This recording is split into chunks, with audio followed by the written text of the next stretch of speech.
Hello and welcome to the Final Bell. It is great to have you with us. Also, very, very great to have this person, as she is every single week. Meg McDonald's with me. Hey, Meg. Hey, Lingy. How are you? Very well, thank you. Another cool thing that's also great to have is To the Final Bell is now proudly brought to you by GMHBA. Yes, it is. Shout out GMHBA. Thank you for jumping on board. Yeah, great Exciting. to have them partnering up with us for the rest of the season. And I don't know if it's a coincidence, but we also have a very special guest coming up as well. GMHBA have pulled all the strings, and we're going to have the great Tomahawk joining us a little bit later on. What GMHBA can make happen that we can't.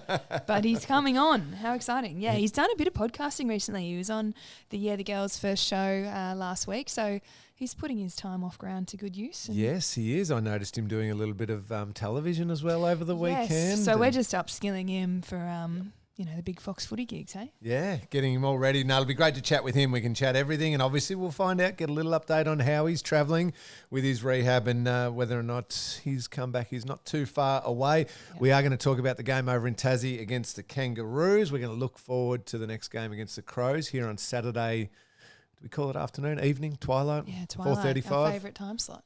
It is the best time slot. I do agree with that. I'll be bringing the kids along to that one. It is perfect timing for that. Let's dive straight in to a really good, solid win, a 40-point win in the end. The Kangaroos, I reckon if you go back 10, 12 weeks ago and beyond, were guaranteed it was a win. It was a lock, done. That is now not the case. They are a dangerous team. They're a very talented team. High draft picks who are getting that experience. You can see Alistair Clarkson starting to shape them a little bit, especially when you play them in Tassie. It's a danger game. And I must admit, early on, it looked like it was going to be a genuine danger game. They were good early and taking it right up to the Cats. Yeah, they certainly were. I mean, you use the word shape, and Clarkson's starting to shape them, and their shape around the contest and moving forward was really something that was noted, particularly emphasised on the broadcast, but their clearance work and the way that they were chaining the ball forward was looking somewhat threatening. And as you say, they've had a couple of good showings in recent weeks. They took it right up to Carlton last week, and it's not, who you play, but when you play them and where you play them. So it was a bit of a danger game, but I think therefore a really good show of strength by the Cats to overcome the challenge of the start and then be pretty authoritative from there on, I thought. Break them open eventually, and it said 40-point victory in the end. The North Melbourne midfield now of Luke Davies-Uniacke and Harry Sheasel and Powell and these types of players, it's starting to become a quality. To Geelong's credit, they withstood that and handled it really well. I know, keen to shout out Jack Bowes for his performance on Davies-Uniacke in the second half in particular. A terrific performance there. I think, was it one clearance in the second half, which is really impressive, and I think kept him to 9 touches as well. So the ability to play not necessarily even a hard tag, but an accountable midfield role to say that guy's a quality player. Let's just limit his influence a little bit and allow us to break the game our way. Yeah, it's a really good string, I suppose, to add to Jack's bow. Very good, Meg. I mean, sharp early. As you've witnessed, I've struggled a bit this morning, Olympic fatigue, but good things are coming from it. Yeah. I don't know how often he's done that in his career and how often that's been asked of him, but we've noted how he's back into the team for his sort of competency with the footy and his contested work. So to then add that shutdown element to his game, or that accountability part of it, I think is really strong and possibly gives you a bit more flexibility with who you have in and out of the team. Mark O'Connor's not in at the moment, but he's done those sort of roles before. So he was really fantastic. My boy Tom Stewart, I don't know. Wow. He was just, let's talk about how have you seen his season? I'm starting to think, well, look, obviously elite, had that patch, and now he's back being a real weapon again.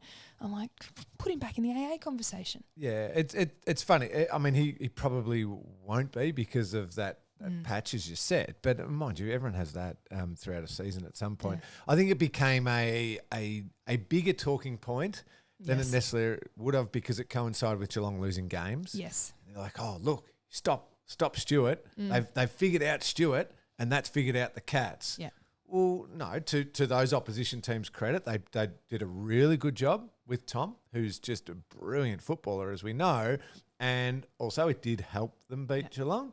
But then like any good player, and a great player like he is, and a really good team and a good club, you then make adjustments and figure little things out. And the move into the midfield has been a good one, but that hasn't been necessarily the be-all and end-all to get Tom playing well again. It's Tom's ability to – I could only picture the amount of edits that he was doing, the understanding of opposition teams that he was coming up against in the next round and the next round, looking back at the games that teams have played him well to think, okay, so I just kept on trying to do that, and maybe I needed to adjust it a little bit more by taking a different positioning, getting myself to certain other spots on the ground, influencing there as opposed to there.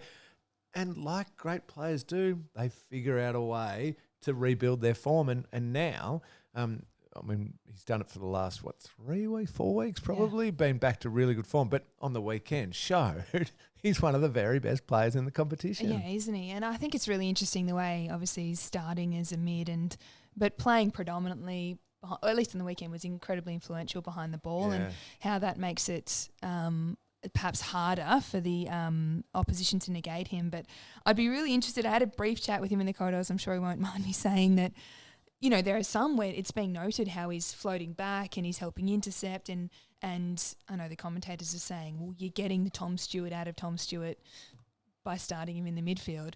I reckon he's watching a few of his edits, as he's saying, going, that's a result of how many years I've played as a defender. That's not necessarily what's being asked of me, because I am playing as an inside mid, but it's working for him, his ability to read the play. And there was one particular one that was noted where it's going into the aerial contest. He just knows enough to go to the goal square, he runs past it and lets the game come to him, which is, I think, you know, where lots of players. And we have natural tendencies, don't we, as players? We have strengths, and that tendency for him is to be more a defensive arcing type run and pushing to certain positions, just like other great players have used. One of the greatest ever, Dusty. Mm-hmm. Dusty had a more attacking mindset of, he was forward half and he would run here and he would look to get forward more. That's because it's a tendency and a habit formed over a long, long period of time. I love seeing him in there. Can I pose another one to you? Did we see our very own, one of our very, very favourites, lock away the rising star with his performance, Ollie? I mean, I really can't get over how expressive he is out there and how free he is for a player who's within his first, 30, 50 games. Yeah. Obviously, whatever the threshold is for Rising Star, he hadn't played an awful lot at the start of the season. So it's under 21? Under 21 years of age, and it's under 10 games. Yeah, so I mean, absolutely. He must only be at about 25, at a guess. And he earned that. He earned that goal on the goal line back in, it was at the Essendon game, where he backed off, and now and you know what? North knew that, and they had a little. Was it Aiden Core? A little bit of a. Oh, that was better not. Just a little flick out of the hands. And you know what? I will say, I've seen a couple of players from the Cats try and take a swing at a ball that's like a soccer, just mid-air. And I think Ryan had one last week. Holmesy had one out on the full. Let's say Ollie can do it, and everyone else just pick the ball up, but he's allowed to. He's and he's just. You can see the energy that the team draws from him when he is so creative and so opportunistic, and then beyond that, he's playing his role really well. So it's him. I would really liked Ollie Henry's sort of return to form after missing a few, playing a few as a sub. He was launching at the ball again and clunking some really nice ones, and a couple of idiosyncrasies that we love. He's really worked out is, I'm kicking from beyond the arc. I'm going to do a little side shuffle and really run off my line and come around it. I feel like players try to mix that up or try to do the arc and rarely have a proper routine approach to it. And he seems to be sinking them with whatever he's got going on there. It's a good point you make, because sometimes you can see right across the league players who I'm not sure of the distance and I'll do the late run around, but they've clearly never practiced it. Yeah. They don't have a routine for a kick beyond their distance. They're trying to grab that extra metre. He does. He does. Doing it really well. I'm glad you brought up Ollie Henry, because we do the Bendigo Banks Meet the Moment nominees, which are on the website or via social media. You can vote for them. He was involved in one. I'm thinking of the Tyson Stengel goal. Yeah. I think another cracking game from Tyson. Great game by Tyson. Shannon Neal is involved in it as well with the goal assist. But just before that, it's Ollie Henry, is it, who's involved in the marking contest and brings it down? Yeah, that's right. I think he realises that he's not necessarily in a clunker himself, and he does almost like a volleyball set. He directs it, doesn't he? Yeah, he directs it. Doesn't throw it, directs it. Little tap on to Shannon, who does a big old fend, I believe, and then releases Tyson, who, to call it a goal from the pocket, it was a goal from the half-forward flank, I reckon, on the boundary line. Massive snap. So if you like that one, vote for that one. Or the other nomination I have for you, Meg, is Paddy Dangerfield going back with the flight. Brave mark, strong mark, and nailing the goal in the halftime siren. Yeah, classic. It might not be your day, but it can be your moment kind of thing. It's only halfway through the game, but I think, was it Phillips, Jakey? Was it Will Phillips? Yep.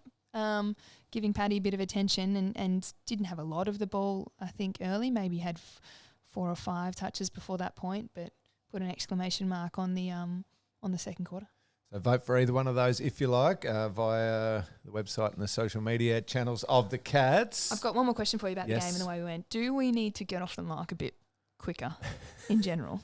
Obviously this is we're fans of a fan of just flowing out of us, but so they don't accuse us of bias. Is that one RFI? I think it's always a reminder that little details matter, important. And it's funny how I think the really good teams can learn from a game and go, okay, there can be really obvious ones. Bulldogs game did not go to plan. Well, let's be honest, we're not beating around the bush there.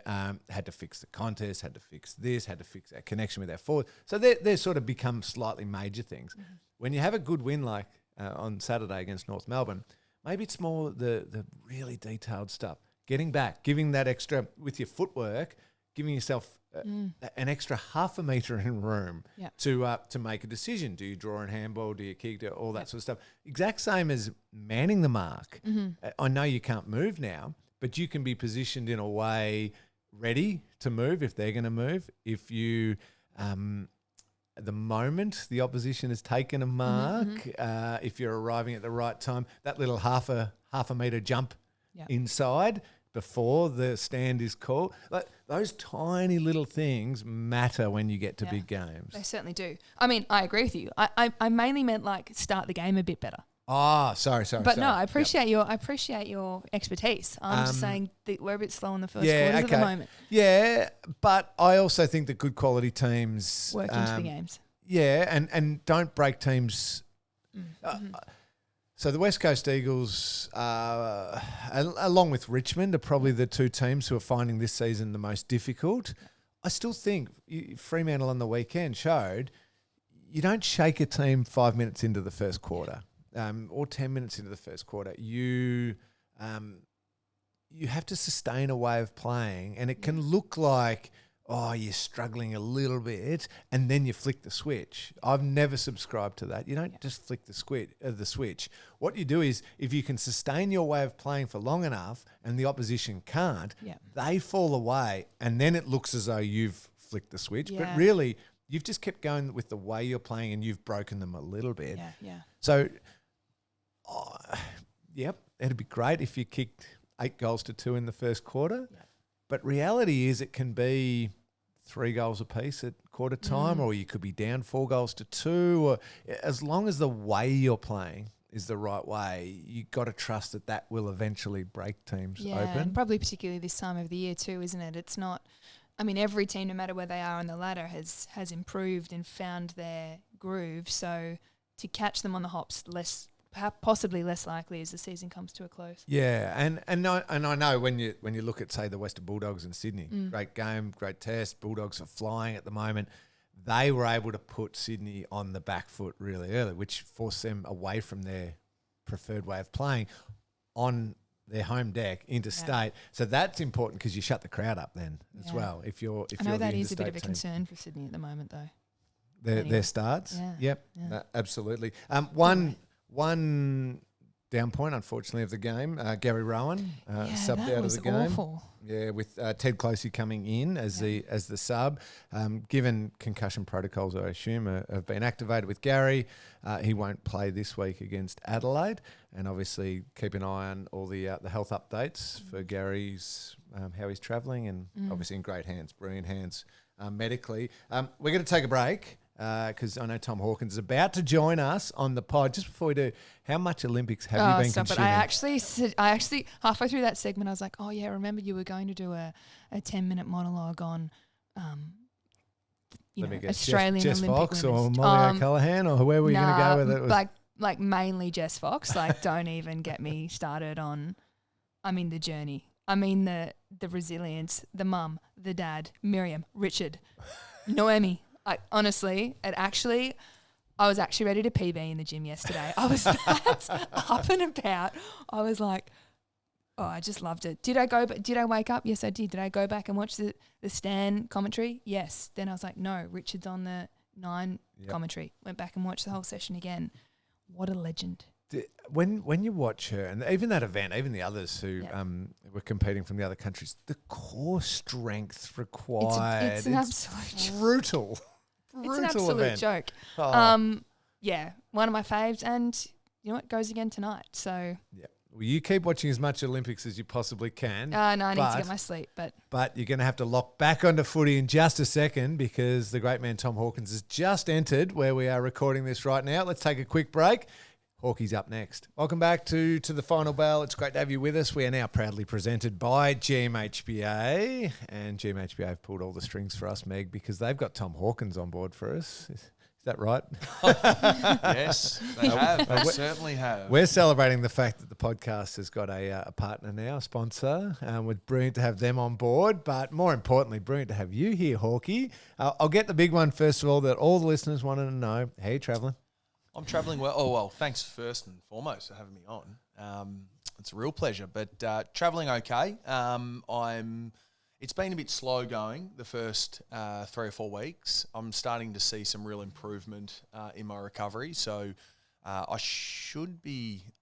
Look, I threw the medical and fitness staff under the bus on AFL 360 about a week ago when I said I'd be back for the Fremantle game. I don't think I will be, which feels like it's tomorrow. But yeah, I think as a bit of a guide, maybe 3 weeks. I think everyone likes to have an idea of a timeline, but I think that's what I'll be working to. But I'll really ramp up in the next couple of weeks as I start to transition from drilling to running, and then hopefully joining back into the group, which feels like it's been forever since I've trained with the group, so I'm looking forward to that.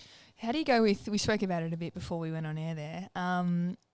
The foot exercises, mate. I've been there. It's a head. Yes, it's a struggle. Absolutely. Yeah. Look, it's my attention to detail throughout my career in certain parts of my football.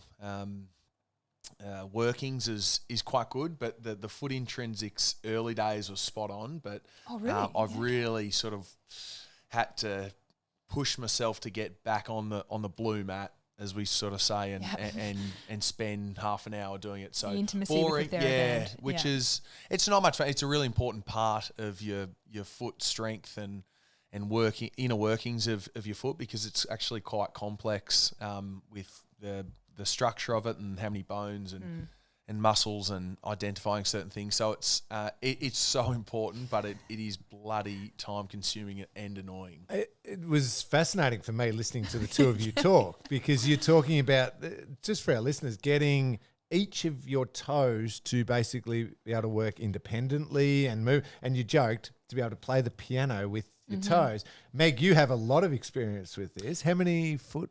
Oh, I've had a navicular. I had a bunch of stressies in my Mets last season. So I've had like the last 6 months of some really strong application, and we're getting there. And it's one of those things where you think, I will never be able to move my pinky toe independently. And I know, Hawk, you're working on that at the moment, but you know, it's rewarding when it starts working.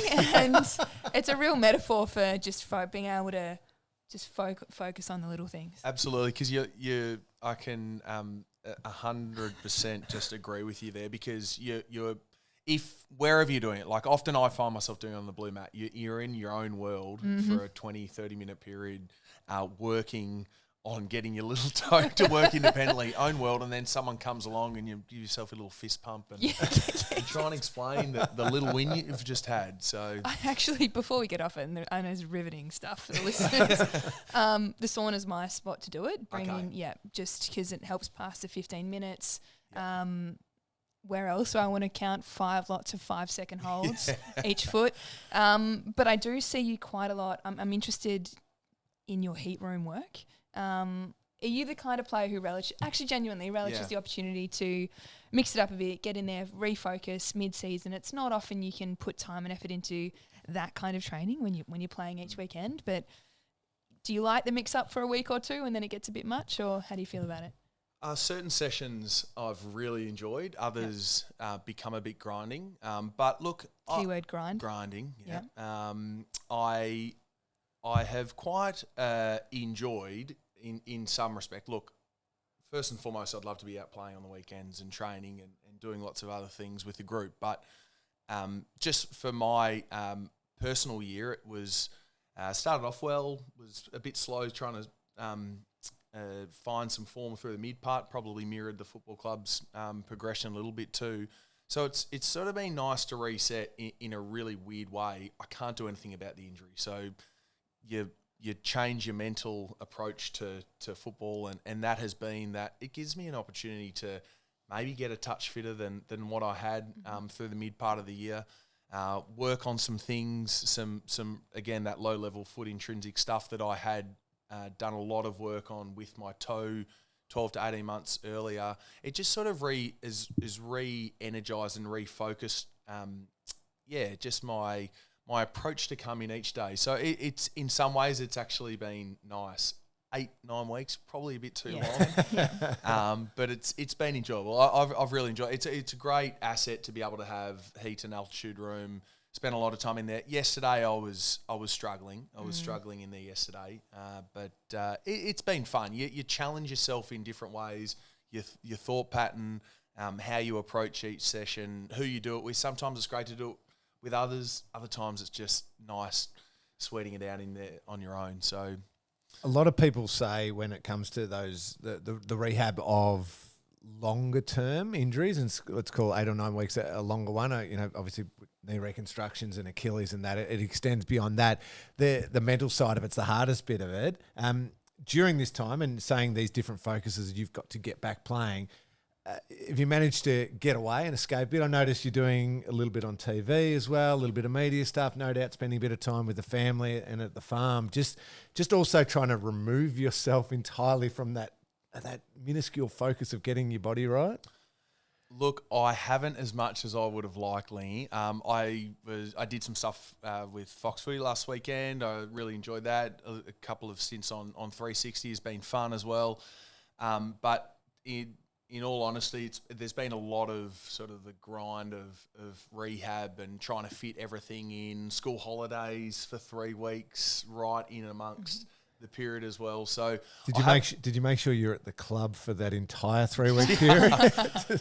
Well, Emma probably felt like it did. She went up to Queensland on her own with the kids, and we had something else on. So the 3 weeks went pretty quick, but it's been really full on. It's been a challenge and a challenge in a different way, but spending a fair bit of time in here, I'd probably like to do a little bit more out on the farm and maybe go and play a little bit of golf just to have a bit of a mental reset. But I suppose I find that on the weekends when I'm doing kids sport or running around or catching up with friends in that sense. But it has been pretty full on, but I have enjoyed that part of it. And how have you seen the team's fortunes? I mean, you've missed how many games now? 4, 5? Anyway, let's not harp on it. What's 5. Your perspective been on the Cats' form at the moment? Who's exciting you? Who are you pleased to see go from strength to strength? Firstly, I didn't go to the first 3 games, and I think I became a curse when I came to the Bulldogs game, and then I didn't go on the weekend, so they've won. So I don't know where I sit with attending games. Now at the you're moment. talking our language. Yeah. Really? I'm big on the Big superstition. time? Yeah, conspiracy. So I mean, Lingy had 2 weeks off, and we won every game that he missed. Yeah. But okay, maybe. we won on the weekend Watch too. it. We won on the weekend, so now Yeah. I'm free of it. okay. So now it's pretty much just Shaking on it. to you. Okay, this So, weekend, Ed. Adelaide. Okay, right. I'll be there. But who have I enjoyed? Oh, the obvious ones. I've really enjoyed watching Max Holmes play a couple of different roles, but just to see the improvement and the power and the finesse sometimes of his game, but he's so fun to watch. Sam De Koning the last couple of weeks, he's shifted into the ruck, and then on the weekend played on Nick Larkey as a genuine key defender, was really impressive. I love players that can play multiple positions, and there'll be a little bit of probably a theme with the players that I mentioned. Ollie Dempsey as well, playing forward on the wing. Will get a chance as he keeps maturing, probably to play through the middle as well. So I've really enjoyed watching the younger brigade play and develop and just see that growth in them, over my time playing with them, but particularly when you watch the game a little bit more closely when you're injured. Hawkey, I know your focus right now is on the now and the present and the next remainder of this season, but you've also got a book, which is really cool. Has it been nice while that process is happening to have moments of reflection and think about where you came from, the journey, the young Tom Hawkins versus the more experienced Tom Hawkins? Has that been a good journey? It's been awesome. I've really, really enjoyed it. And I'm so glad that having conversations with a few people when I got approached to do it, I was a little bit reluctant and got talked into doing it, which has ultimately been one of the best decisions I've made, because it's been so fun going through the journey of before I got drafted. I really enjoyed my upbringing, loved being as close as I was to my family and as lucky as I was. And then the journey at Geelong, which is this year entering its 18th season, means that I've spent half my life here, and it's a really important part of my identity, but it's not everything. So I've learnt lots of different things along the way that have tied in so beautifully from start to finish. Form, resilience, success, building relationships. It's been really fun to reflect, and although when you're in your own journey you feel like it's boring and not many people are going to find it interesting, there's been a lot of things that I've looked back and have had to work through, and that's form, that's battling or having success, and then the failure of losing and not performing, but then losing my mother was a big part of my life, and although it's not fun to reflect, it's nice to look through the growth that you've had, particularly the couple of years after, which I look back and now and think and wonder in some ways how I managed to get through that period. So it's been really fun. Courtney Walsh is the co-author. I call him the author. He's a co-author, and he's done an awesome job. And it was great getting to know him on a bit more of an intimate level too. Quick plug, what's the name of it? Tom Hawkins. Tom Hawkins, there you go. I'm not so creative and left that with the team at Hardy Grant. There's a few things that I've left in their hands, and it looks great. It's been a fun process, and I hope that it's not going to be for everyone, but I hope that there might be a young Tom Hawkins that is sitting at home, and one of the stories that's in there was me being a Geelong supporter. I wrote a letter to Gary Ablett Senior from Finley, and I'd seen it somewhere, blown up a balloon, put it on a string and let it go in the backyard. So hoping that it would get to Gary Ablett Senior, only for Mum to find it in the garden about 2 days later. So hopefully if there is a young Tom Hawkins wanting to do that, send me a letter or something similar. There'll be a lot of people out there hopefully that'll enjoy it. Well, I know there's 3 boys in the Ling household that are definitely going to want to read the book, Hawkey. So well done on doing it. It's it'd be fantastic to read. No, I'd absolutely love to read it too. I don't think it has to be young people, but plenty of people have gone through similar experiences to you, and I'm certainly keen to have a read myself. I'm sure it's stories, a whole host of how many seasons are you up to? 18th. And I'm sure everyone you find unique and is different. It's been noted how even the competition is in this one. So as we look forward to the season rounding up, home and away, and we trust beyond, how do you read the sentiment of the comp as a whole and of this team and our fortunes? Can you liken it to one before or? I do get them all a bit mixed up. There's a few of them. But I think we're in a really good position. We would like to take back the middle third, I suppose, where we went 1 from 6, but we showed some brilliant form early in the year. I think we're getting through the winter blues, as I like to refer to it as. It's a really challenging time in the year where you've got the accumulative effect of fatigue and from playing each week and the weather's cold and you're just looking for something. And now that's only just around the corner. We've got a couple of home games to finish this weekend. We play West Coast down here, last game of the year, which is always fun. I love playing down here in the last game of the year. So our season is looking like it's in a great position. We've seen it at our best. We can really compete, but it's just finding that consistency across the board. So I'm excited for what's ahead. There's lots of other sides in the comp that are going to say the exact same thing, but I think here as we sit, we're a genuine contender.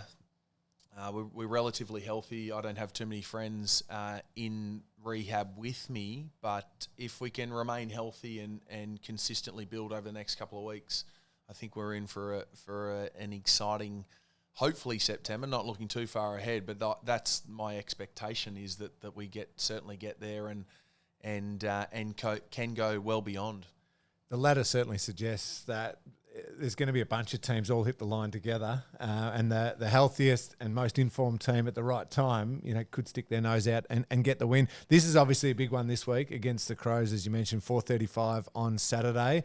The Crows, while not so good last week, super dangerous the week before against the Bombers. They're a very talented team, so we need to lock away that win, the all-important win. But it's also a chance, I think, is it member appreciation round? Member thank you round. Yeah, so we're nearly at 90,000 members, Hawkey. That's unbelievable. Incredible. And it's come off the introduction, obviously, of the women's team, but it is quite incredible when you look back and reflect, and we talk about that with the book, but you look out the window here where we're situated and you can see the development of the ground, but not only the development of the ground, but the development of our member base and the support we get is phenomenal. When I'm gone, I'm certainly gonna miss the experience of running onto a ground and it being, most weeks we get to fill the stadiums out and certainly that happens here, but having the support of people in the stand is something that you really appreciate and cherish as a player.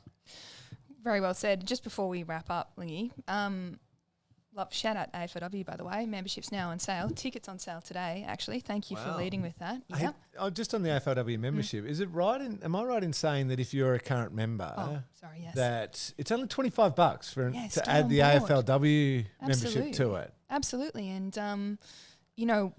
like Hawk said about their season, ours, you're in that moment of preseason where everything's positive, you're thinking you're flying, but every team would be saying that. But we're certainly on a trajectory we're really proud of, and we're particularly proud to have led the competition in W memberships last year. So hoping to stay number one in that respect. But just two things. You spoke about the career and the growth and looking out and what it's like to run out here. And would you trade it all for an Olympic gold? I don't know what my event would be. You were a good high jumper though back at high school, weren't you? I'll set you up there. I jumped a PB of 195, which was, I think, when I was at my heaviest. I came in, and you may or may not remember, but I came in a little bit overweight when I first started at Geelong. I don't remember that, Tom. No, not at all. Head in the books during the September period. And now you're an author. So yeah, exactly. Who would have thought? So maybe high jump or shot put was my other event, but same, mate. I would. Sorry. Did someone say I was the only one, or maybe I wasn't because I didn't realise that you did it as well, Meg. No, just shot put. You didn't go to high jump. Oh, okay. All right. Well, still, I'm the continue. only one that went from shot put to high jump. Wow, it's been amazing though, hasn't it? Watching the Olympics. Yeah. Tricky time slot, but I've got fond memories, speaking of the Olympics, of one of the greatest sporting events I went to. My mum took my elder sister Jane, myself and Edwina. Charlie wasn't either born. He was too young, sorry. So Dad stayed home with him. We went to the opening ceremony for Sydney Olympics, and it's stop it. Unbelievable. Trying to explain it to the kids, the experience of attending was... I think it's the best event that I've ever been to. Yeah, that's the envy. So just a word on Titmus, O'Callaghan, Fox. In terms of just incredible. Yeah, that's all I wanted. Just there, I was reading an article about someone's journey, or just a swimmer, men's swimmer, freestyle. Carl Chalmers? No, he was 800 metres. Anyway, he's had the most rotten luck over a 6 or 7 year period. Got sick leading into the World Champs. Qualified 1 year, but due to a technicality in the Olympic rules. Isn't Elijah Whittington? Was it? Elijah? No, maybe not. Anyway, this is bad. And just the extended period of time, and not that they're always up as athletes, there certainly would be a down period for them, but to have the Olympics every 4 years and that be, the crescendo of your career or the highest point would it'd be so much of a pressure environment. It's crazy, and I love watching it. I love watching other athletes on the biggest stage and watching them perform and seeing how much it means to them. It's next level. And the random sports that you really don't take that much interest in for the other 3.5 years. Until the expertise kicks in. Yeah, and then you see the very best performing, you're like, wow, that is so hard to do. They are so good at what they do against the very best. Well said, Hawkey.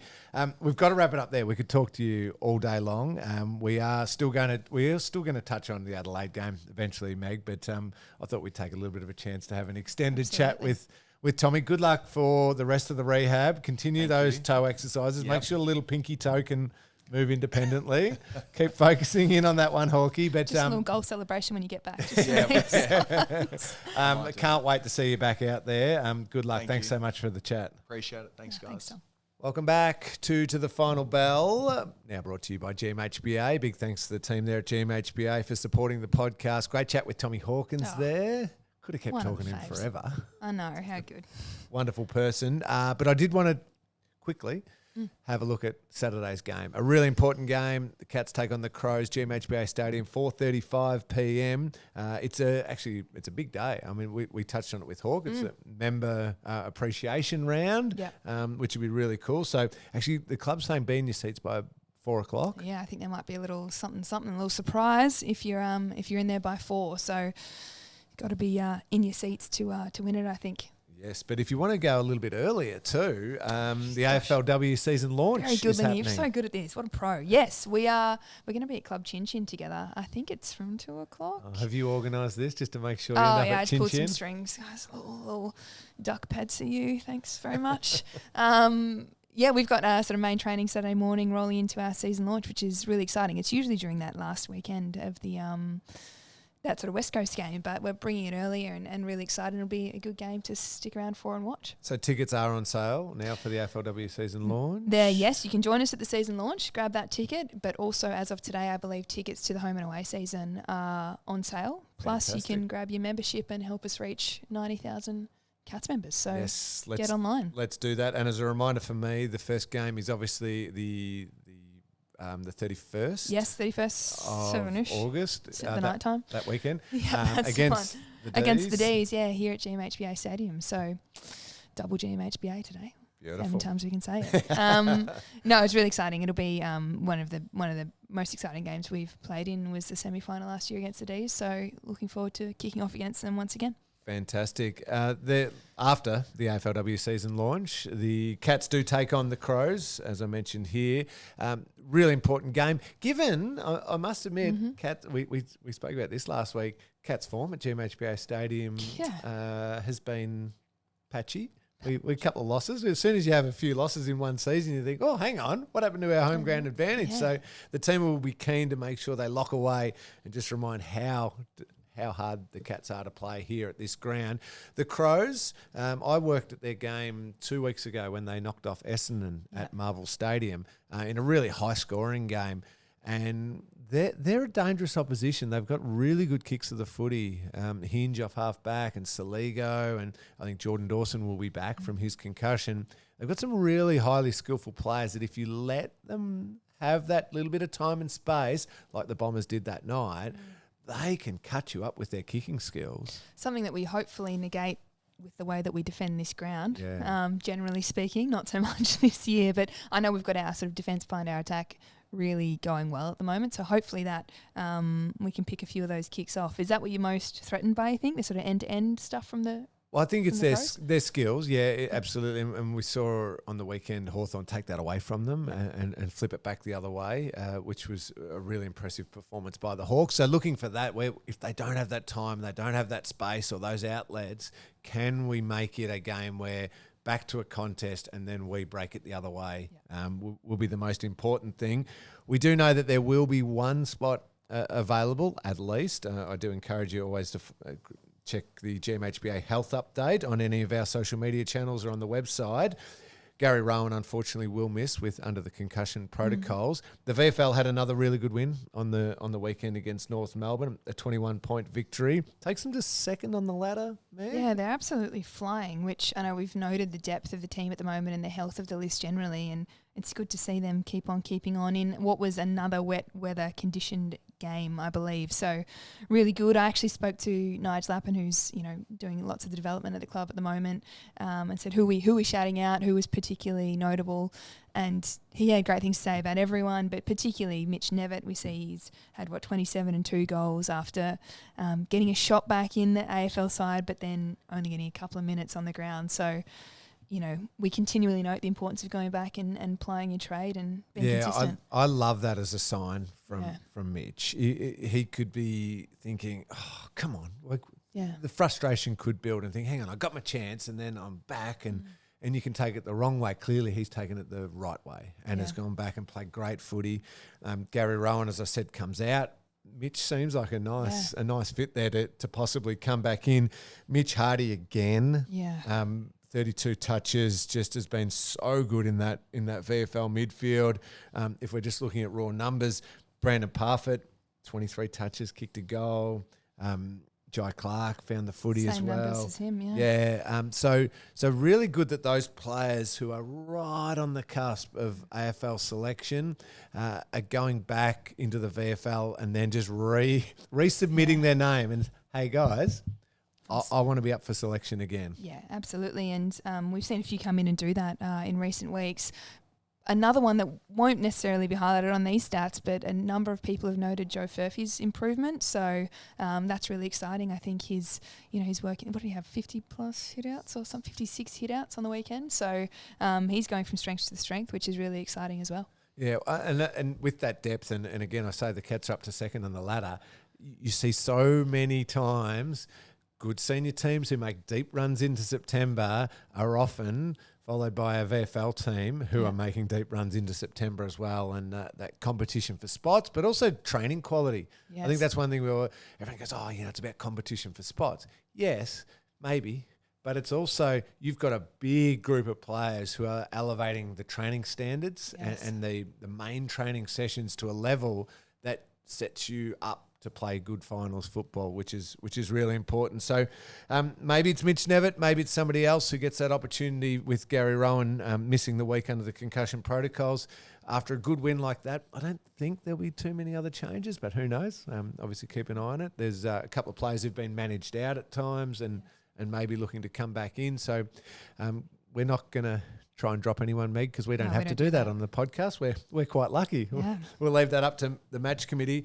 That Cats taking on the Crows, 4:35 on Saturday afternoon. It is the favourite time slot of so many.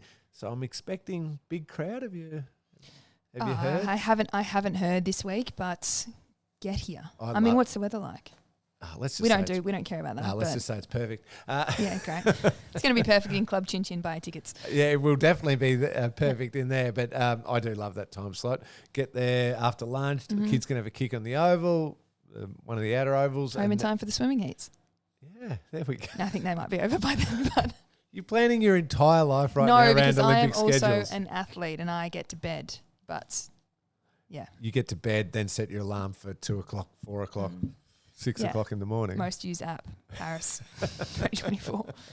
Well, continue to keep an eye on the Olympics, but also continue to keep an eye on your training and your preparation. Lots of sleep for you, Meg.